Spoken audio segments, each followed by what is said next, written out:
Alright, welcome to 2020, guys. It is the new year, which also means we have completed a whole year of movies. 2019 is done, so I thought I would bring in my list of the top 10 best movies of that year, and this is definitely my bias, my picks. Not even the best, as in, A, B, B, B. It's going to be a bit of mix where I think I just enjoyed them. Our favorite. It's a favorites list rather than a best list, but these are what I think my list would look like. Now, of course, I don't see every film. Unfortunately, sometimes it doesn't work out, so I just miss them.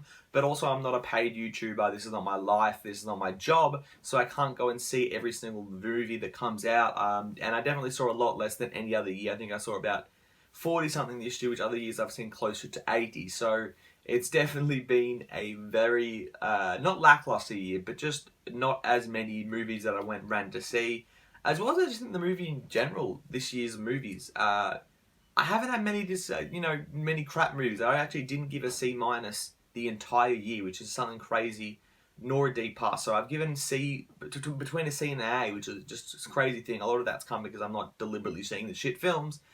There's definitely been some disappointments and just not as many highs as well. So there's definitely some movies on here that I don't think would make my top 10 list other years, but they've made it this year. As well as there is some movies that I haven't seen this year that I would have wanted to see, whether it is because I just missed them, like Booksmart and Ford versus Ferrari. Ford versus Ferrari, one that I definitely feel like would make this list. I've heard nothing but great things on it. As well as some movies just because of the Australian release time. I haven't seen them yet. They're movies that either just come out later this month or haven't come out at all in Australia, and that is 1917, Uncut Gems, Parasite, and Jojo Rabbit. So they're movies that all could have made this list, so don't, spar me going, where the hell is Ford versus Ferrari, or where is Jojo Rabbit? Unfortunately, I have not seen those movies, but every other movie on this list, you can either find my review for on this channel, and if it's not there, it is on my Instagram, at Ace Davies. But that is a lot of blabbering. Let us crack into the list, but before, we'll start off with some quick honourable mentions. The Irishman, Rocket Man, Us, John Wick 3 Parabellum, and The Marriage Story. I just wanted to give you some, just as a reference to see where I'm gauging what didn't quite make the cut. But again, let's get into the top 10. Kicking off, number 10, Shazam. I just think this movie was just a fun superhero movie of like a perfect family fun movie that if you're looking to just make a, comic book kind of fun one, not a dark stuff, and it's funny because it's coming from DC, but this movie was just light, it was fun, it was definitely funny. I think it had just such a great tone that we haven't seen before in a lot of comic book movies, so I was very excited to see that, especially from a DC film. I think Zachary Levi crushed it as Shazam. I think it's just an enjoyable film for everyone, and again, if you see my review, there's one bit that I'm not necessarily crazy about. Without that, it could have been maybe a bit higher up, but at the moment, it is starting off my list. Moving on to number 9, Fighting with My Family. This movie may be a bit biased because I'm a wrestling fan, but I think even people that weren't wrestling fans really enjoyed this movie. It's obviously based on the life of Paige, the WWE superstar, and it was a lot of fun. I think it was just a good family film. And again, that's the same thing I said about Shazam. These are just family films. You can put them on, and I literally did this yesterday. I put it on with the whole family that aren't into wrestling. They know I am, but they enjoyed the film, and they wanted to see what Paige was actually like in real life. And I put on a match of those, and they get the sense of it because they thought it was really interesting. It was definitely funny. It had its right moments. It had emotional moments. I just think it hit a lot of the good notes that a family flick should hit.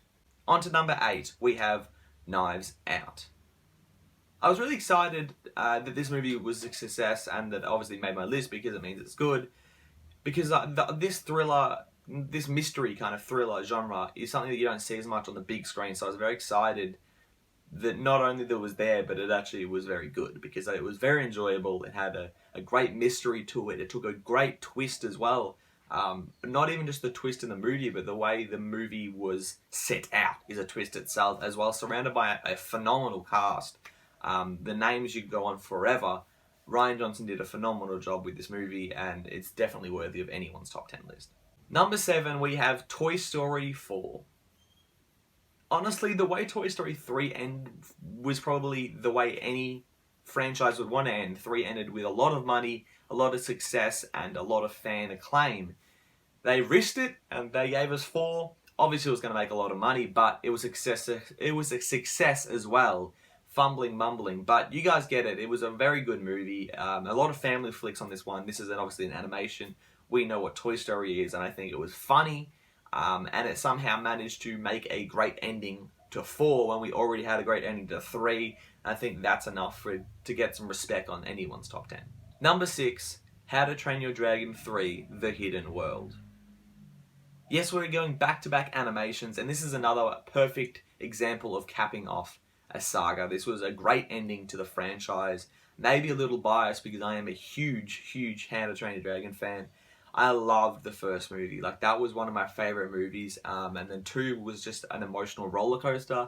And then 3 did it again. So I was very happy, not only with this movie, but with the whole trilogy as a whole. I think this movie deserves to be on the list because personal aspects. If you're a big fan of that saga and then the saga ends on such a great note, it has to be here, right? It's just such a fantastic family film, and I think we're pretty much hitting all the family films so far, but it really was. It was just a great time, funny, beautiful animation. The voice acting again stands out, and definitely worthy. Moving on to the top 5, number 5, Spider-Man: Far From Home. I honestly think this might be a bit of an underrated pick. I haven't seen this on many people's lists at all, and it's weird because the MCU usually has a lot of say in a lot of people's favorite movies of the year. I think this one kind of flew under the radar because of maybe the Spider-Man Sony stuff that happened after the movie. I think people forget how good this movie was. The way it ended was ridiculous. I love Jake Gyllenhaal. That may be a biased pick as well because my favorite actor. He would have made the movie better for me. Knowing, like, any actor that you love in a movie, you're going to like it better than someone else that doesn't necessarily have a big love for that actor. I think Tom Holland is forever the best live-action Spider-Man. This movie was fun. It was entertaining. It had all the right notes. And I was definitely excited to rewatch it again in cinemas. Bought it as soon as it came out. And it was just a great flick. Number 4, we have Dr. Sleep. Honestly, another underrated pick, and I don't think it actually made that much money. I'm not even that big of a Shining fan. I think it's a terrific movie, but this movie was phenomenal. It was really good. It was beautifully shot. It had great creepy score. It told such an unusually good story with some phenomenal acting. I think this is maybe the most underrated movie of the year. If I have to point out one that not many people had seen that you should go and see, I think this is definitely it. It's really good. It's kind of a genre of its own. Ewan McGregor again is phenomenal. I don't know why this movie didn't make more money or why people didn't go and see it, because maybe, they took a ballsy move and not called it The Shining something else or The Shining 2 or whatever. It was Dr. Sleep, and I think it worked because it was damn good. And I just think this is very underrated. Now, my top 3 were pretty much set. I never moved my top 3 at all. These were the best 3 movies of the year by far for me. The rest of the 7 were never cracking the top 3. Maybe those ones that I mentioned earlier on that I haven't seen could maybe crack this top 3, but this top 3 was very hard to beat. And let's kick it off. Number 3, Once Upon a Time in Hollywood.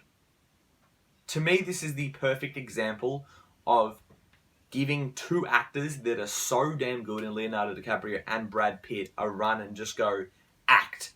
You don't have to even do anything. Just fucking act. Because they're not telling a story. There's not a lot of action in it, but it's such a damn good film. And I think I got a lot of shit when it came out because it's not your run-of-the-mill go-to Quentin Tarantino film. It kind of stands on its own and does its own thing. And I loved it. I really walked out going, that was hilarious. I think it had a fun, just watching these guys act. It was just a masterclass in acting. And I think a lot of people shit on it because of the length and the story that wasn't really there, but I didn't think it needed one. It was just such a different movie to see, and I think it definitely deserved a bit more acclaim than other Quentin Tarantino films get. It's still up there and people are loving it, one of the best movies of the year, but a lot of casual fans just aren't behind it, and I think it definitely deserves more praise than that. Number 2, Avengers Endgame. Yes, that is right, this is not my number 1. I think a lot of people may have thought that. Same with Infinity War last year, where I said a lot of people saw it coming and it ended up being my number 1. This isn't even a crack at Endgame. There's nothing wrong with Endgame. It is a phenomenal end to that saga of the MCU so far. There's obviously going to be a different look going forward. It's a perfect ending to what we've seen already. It had bunch of great performances in it. It had a beautiful action scenes. It had beautiful cinematography, score. It's everything you want out of a Marvel film, everything you want out of a blockbuster, popcorn flick. It is phenomenal. And there's nothing to be ashamed about being number 2, because my number 1 film of 2019 is Joker. This movie is damn good, and I know some people will say, well, it's not even really a Joker film, it's an Arthur Fleck film, and that's fair enough, but it's damn good. It's still number 1 if it's called Arthur Fleck. It is ridiculously good. It shows how easy you can just sit down and make a great character piece. You don't need a bunch of explosions and millions and millions and millions of dollars on your budget. They just went out and told a story with some phenomenal actor in Joaquin Phoenix that will definitely get an Oscar for this, and if he doesn't, I think the world might riot, because this is the best film of the year. I think even if it doesn't win Best Film, generally the popular picks don't necessarily win Best Film, but I can't not see him getting an Oscar for this. He lost a lot of weight for it, the stuff he did for it. Generally that's kind of the key to an Oscar, is doing some crazy shit. He did it all. He had a phenomenal performance. It had total great story. Every aspect of this film was perfect. I just really enjoyed it.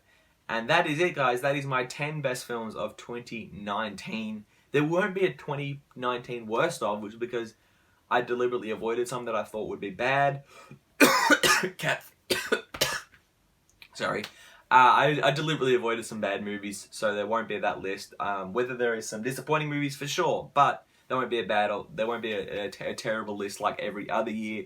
That is it, guys. I hope you guys enjoyed my year of reviews. Most of these will be on the channel, and if they're not, go to my IG, because you guys have to go there anyway to get my new release reviews as well. As I'm not just talking about new release reviews, I talk about all the shows I watch. I just post pictures and stuff like that, and just give them a quick breakdown of what I thought of that season of a show, or what I thought about this cameo, or what the news is going to be. I'm really trying to make my Instagram a big thing, so make sure you go and follow me. Again, it's at Ace Davies. You can see it right here. Go and follow that right now. That'd be greatly appreciated. And make sure you do subscribe to this channel. I'm still working on some stuff.